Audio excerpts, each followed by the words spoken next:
The couple in this report live in a rural and secluded area of Vermont. Their names are not given in their account, so we will call them Rose and Paul. It's a snowy winter night, and the view outside of Rose and Paul's windows looks like a Norman Rockwell painting. It's the middle of the night, and Rose is awakened by a knocking at her front door. And knowing that the snow is making any kind of travel dangerous, her first thought is that there must have been an accident and somebody's coming to them for help. So she gets up, slips on her robe, goes over to her bedroom window, looks out, and can see that there are tracks coming up from the road into their driveway, but there's no car anywhere. The snow is still covering the road. Nobody's driven on it for at least a couple hours, and she can't quite see the front door from her bedroom window, but the motion sensor light is on, and she can see that somebody is standing there. So she rushes to the bed, shakes Paul, and as she's telling him what's going on, the knocking at the front door starts again, and Paul throws back the covers, grabs his robe, slips it on as he and Rose make their way downstairs to the front door. When Paul opens the door, there are two children standing in the snow, looking toward the ground, a boy and a girl who can't be more than 8 years old. They're dressed strangely and have odd haircuts. The girl's hair is long and straight, and the boy's haircut is dated and almost looks like a bowl cut. They are not dressed for winter.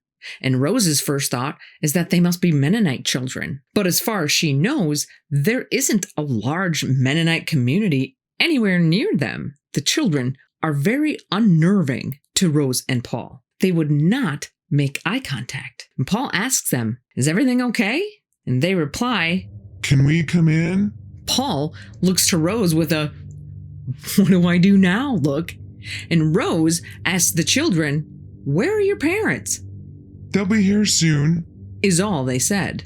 Against their better judgment, Rose and Paul's parental instincts take over. They bring the children in out of the snowstorm and do what they can to warm them up with hot chocolate and make them comfortable until their parents arrive. And for a couple of kids that you might expect would be scared, cold, and freaked out from being lost in a snowstorm, they seem to be pretty comfortable sitting in a stranger's living room. And with their eyes still cast to the floor, they just keep repeating in a sing-songy tone, "Our parents will be here soon. Our parents will be here soon. Our parents will be here soon." Rose starts to notice that of their 4 cats, 3 of them are hiding, except Pigeon, who's with her in the kitchen as she's making more hot chocolate. Normally, the cats are very curious and friendly, and Rose and Paul have to make sure that they don't slip outside when somebody leaves. But this time, none of them even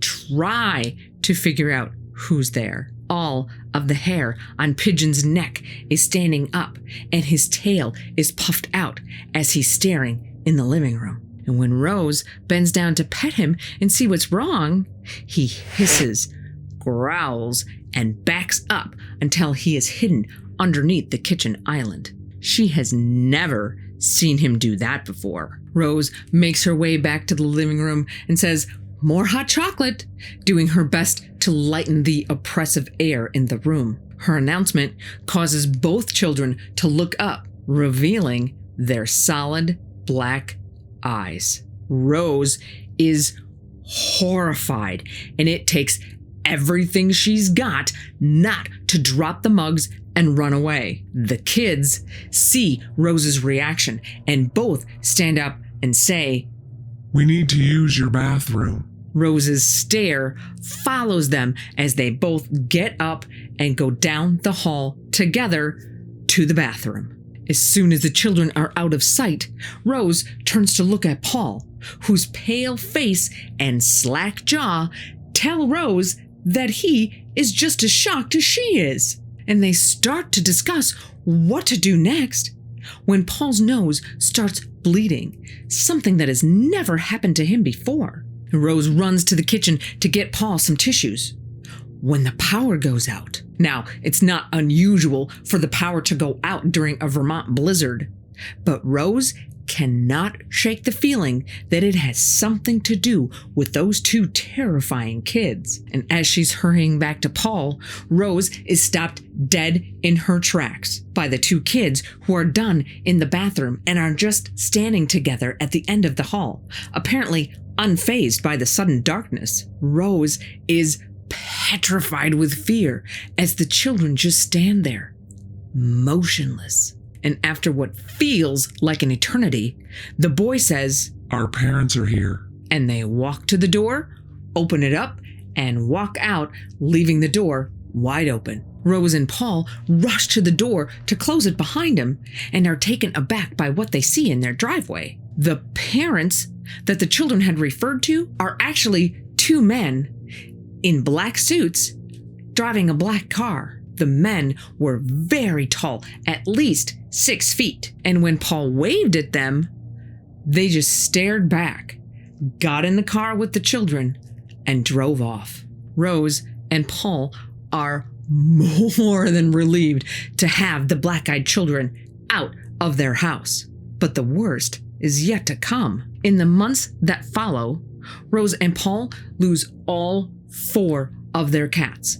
3 of them just disappearing and are presumably dead, and 1 of them having a hemorrhage and dying right there in the house. And both Rose and Paul continue to have nosebleeds. And not long after the encounter, Paul is diagnosed with an aggressive form of skin cancer. Rose does not go into detail, but says that she is in the worst state of health she's ever been in her entire life. She is convinced that both her and her husband's ill health has everything to do with that snowy night that they allowed those black-eyed children into their home.